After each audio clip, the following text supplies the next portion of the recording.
Good morning. Hi, I'm Pam Fox. Thanks for tuning in. Well, today's video is going to be about exercise, which is the next letter in the word SAVERS, which is the acronym for in the Miracle Morning, for those of you who are joining me on the 30-day Miracle Morning Challenge.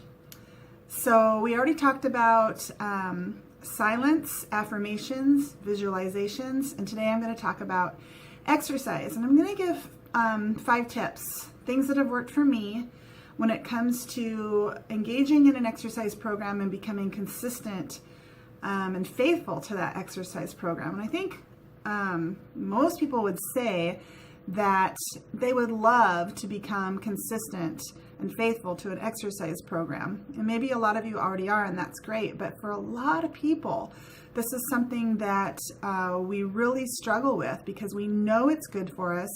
We really want to do it because we know it's going to help us feel better, look better, manage our weight, be fit, be energetic, be strong, be flexible, be youthful. We know that it's going to help us with so many things. And yet we have such a difficult time starting or sticking to an exercise program. So that was me pretty much my whole adult life. And I now engage in and I'm faithful to an exercise program, and I have been for almost 3 years now. And I'm just going to talk about 5 tips or encouragements to help you either begin or commit to an exercise program. So the first thing I want to talk about is an exercise that works for any area in life, but we're going to talk about exercise in particular.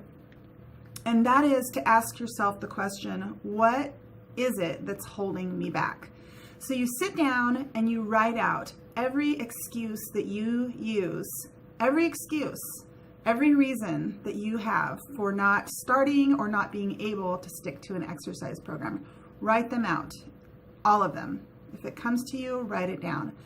And then when you're done with that, when you've exhausted that list, go back through each one and remind yourself that you are a smart, you're an intelligent individual, and you can figure these things out. So you look at your list. So let's say, for example, maybe you really love to run, and maybe you've started, you've bought the sports bra and you've bought the sneakers and you've had good intentions and you set out for your run and you did it once and then you didn't do it again. And so maybe one of the reasons is it rains all the time where you're at. So that's one of your reasons why you haven't been able to stick to an exercise program. So you look at that now and you figure out how you're going to get around that excuse. How am I going to get around this particular excuse? Am I going to put a treadmill in my garage? Am I going to buy some really good rain gear? Am I just going to suck it up and get wet? Because rainwater is good for my skin and my hair. So you start to get smart and think of the ways around those excuses. You can do it. You can totally do it. It just takes sitting down and taking some time and thinking and coming up with those solutions. So that's the first thing. What is holding me back? One of the things that was really holding me back, and this is going to lead into my second tip, was no energy. No energy. I would always have good intentions of getting on an exercise program, and I just couldn't do it. I just absolutely couldn't do it. I had chronic fatigue. One day I was running down the street and I was just barely shuffling along and literally almost falling asleep as I was running. And a kid hung his head out the car as he drove by and said, "Pick up your feet." Well, he didn't say it that nice. He said it with a few swear words. And then another time I fell asleep on a stationary bike. Just fell asleep on a stationary bike. So I get it. If you're in that place where you just don't have the energy, it's like, you don't understand. I just cannot do it. Here's what I did. I went on a plant-based diet. And that's my second tip, because in order to exercise, your body needs fuel. Just like a car needs gasoline to move, your body needs gasoline to move. And so our body's number one preferred fuel source is carbohydrate. It is. It's carbohydrate. I know a lot of people think that's a dirty word, that carbs are evil and carbs are bad and they make us fat, but that's not true. It's the type of carb, and all plant foods they have carbohydrate in them. They're a good source of carbohydrate. So when you go on a plant-based diet, all of a sudden you're giving the cells of your body all of this wonderful fuel that your body was meant to have. And then all of a sudden you have energy. And for me, not only did I all of a sudden have energy, and overcome my chronic fatigue, but my body began to heal in various and numerous ways in areas that I hadn't even predicted or expected. And so then I was able to go off of all of my medications. So not only did I have all this energy from fueling my cells, but now I had energy because I was off of my medications. A lot of medications have the side effect of fatigue. So I had all of this energy and I thought, gosh, maybe I'll start exercising again. And I was really afraid to start exercising again because I've tried and failed so many times. Tried and failed so many times. And so the first day I decided to jump on a stationary bike at my gym, and I was able to go for 30 minutes with ease, with total ease.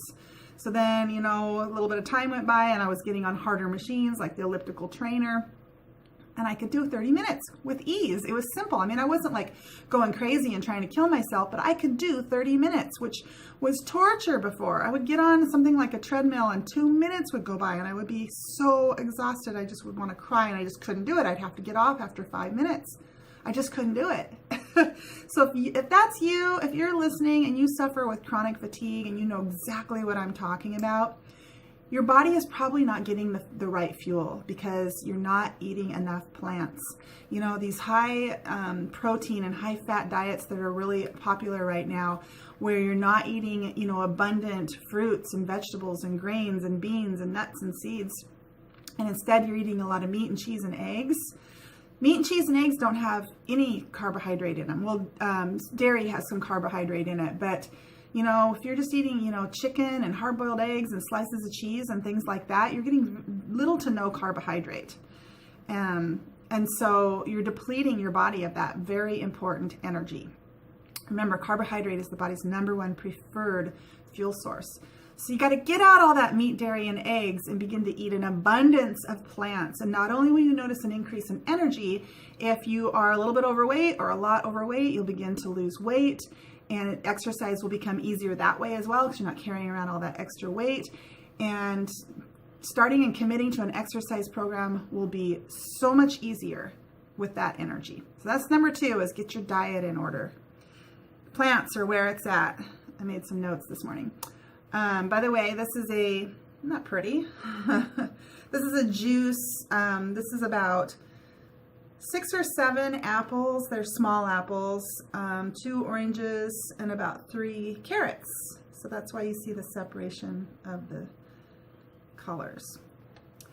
The third tip I have is to do what you can. So for many people, the idea of starting an exercise program is just, they don't even consider it because they know they can't do it. Maybe you're severely overweight, or maybe you have chronic disease that's really inhibiting you. Maybe you have chronic pain. You have these reasons where it's just not going to happen. It's just not going to happen. You'd like to, but it's just not going to happen. So my tip for you in that case is to do what you can. If you can only walk out to the end of your driveway to the mailbox and back, do that. Do that every day. Carve out a time. Make it an appointment. Make it an appointment. Respect and care for yourself as much as you respect and care for your dentist. You show up for that appointment. Make an appointment and show up for that appointment. Walk out to your mailbox every single day, first thing in the morning. Set a time aside and do it. And, excuse me, I just thought of something. I want to make a note.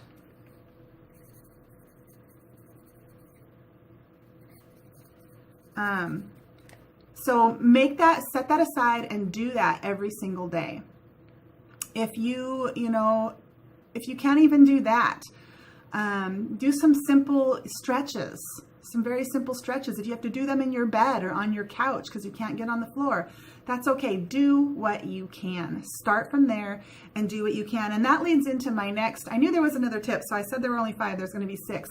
That leads into my next tip or encouragement, and that is that you must set goals for yourself. And this is actually a lot of fun when it comes to exercise. You set these fitness goals for yourself, and every time you clobber one of those goals, it's very empowering. I did it. I set this goal for myself and it seemed really hard, but I worked hard and I did it. I accomplished it. And so then you set a new goal for yourself. So let's say you're walking out to the end of your driveway every day and you know, you can see the stop sign at the end of the street, and your goal is to be able to walk to the end of your driveway every day without getting winded. And so you do that for maybe 3 or 4 weeks, and before you know it, you're walking to the end of your driveway without getting winded. And so then you make a new goal. I want to be able to walk to that stop sign and back. And so that's your new goal. I want to be able to walk back down there and back without getting winded. And so then you begin to clobber each of these goals, and then you set new goals. And before you know it, you're going to be walking circles around your town because you're creating new goals and giving yourself more of a challenge each time. And so then that's going to increase your fitness. Okay, and so maybe you're starting with something small. Maybe you're already an athlete, and maybe you're in a slump, and you just need to start setting those goals for yourself so that as soon as you achieve a goal, then it's time to set a new goal and achieve that goal. Okay, so do what you can and set goals for yourself. And then the next tip is to do what you enjoy. And I think this is really key because I know a lot of people will just go down and join a local gym because it's convenient. And they're not really getting a lot of enjoyment out of it. If you like, I like working out in the gym. I get a lot of enjoyment out of it. But maybe you're more of a competitive person and you just really need, that camaraderie and that physical touch. Or maybe you need, more impact. Maybe you played football in high school or basketball or something. You just need that roughness. So find something that you enjoy. Maybe you love to dance, join a Zumba class. Zumba is so much fun. So much fun. Or maybe you just really need to improve your flexibility and manage your stress. So join a yoga class. So do something that works for you and that you really enjoy. And the only reason I encourage you to do that is because if you're doing something you enjoy, there's a really much more likelihood that you're going to stick with it because you're loving it. You're just loving it. You're walking away from every class feeling like $1 million and, getting fit in the meantime. So that's a great tip. And then my final tip is actually YouTube. So here on YouTube, there are a vast array of people talking about a vast array of topics. There are many people talking about health and wellness and fitness and exercise. And so you can find somebody that inspires you in that area. Or what I do is on my lunch break, I jump on the treadmill most days. That's what I do. And I grab my cell phone and I just got some great Samsung wireless earbuds, so I don't even have to connect to the phone. It does it wirelessly, and I watch YouTube videos. So I try to find something that's about 30 minutes, and I watch a video while I work out. And the reason I think this is such a great tip is because not only do I look forward to my workouts because I'm developing my health and my fitness through the exercise, but it's a 2-for-1 because I'm learning, I'm getting inspired because I'm connecting with someone on YouTube. So I watch, videos that are important to me. So I watch things about veganism, or I watch things about maybe about the Bible. The Bible Project is a great YouTube channel that I watch. I watch people that just are inspiring. I watch Tony Robbins videos, people who promote and teach personal development. There's a lot of people. I probably subscribe to, I don't even know, maybe 50 or more channels on YouTube. But I subscribe to people who I only click subscribe to people that I find truly inspire me. So the people that inspire me may not inspire you. You need to go on there and find someone that's going to inspire you. And then while you're working out, watch that person and allow them to inspire you. So you don't want to be getting on there and just watching junk. You want to find something that inspires you, something that's positive and something that's going to inspire you to live your life and be better. And I find that when I'm on the treadmill and I'm working out, there are days where, something is particularly inspiring. I'll crank it up and run a little bit faster because that's really kind of whatever they're talking about is really amping me up.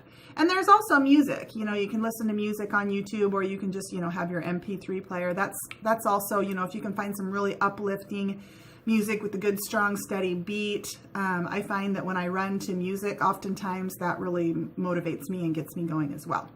So that's it. Those are my tips. So to those of you who are participating in the 30-day Miracle Morning Challenge, I just want to encourage you to keep at it.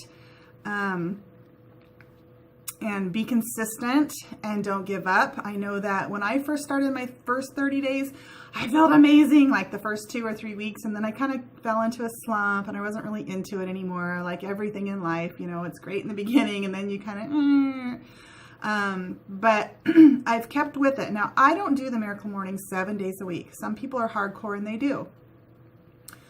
I try to do it 5 days a week, so Monday through Friday. And there are days like I feel like I've been fighting something this whole last week. And so like yesterday I slept in. I didn't get up and do my Miracle Morning because I felt like the sleep was more important that particular day because my body was just really craving sleep. So yeah. All right. That's it. And I hope you all have an amazing day. And I do thank you for watching.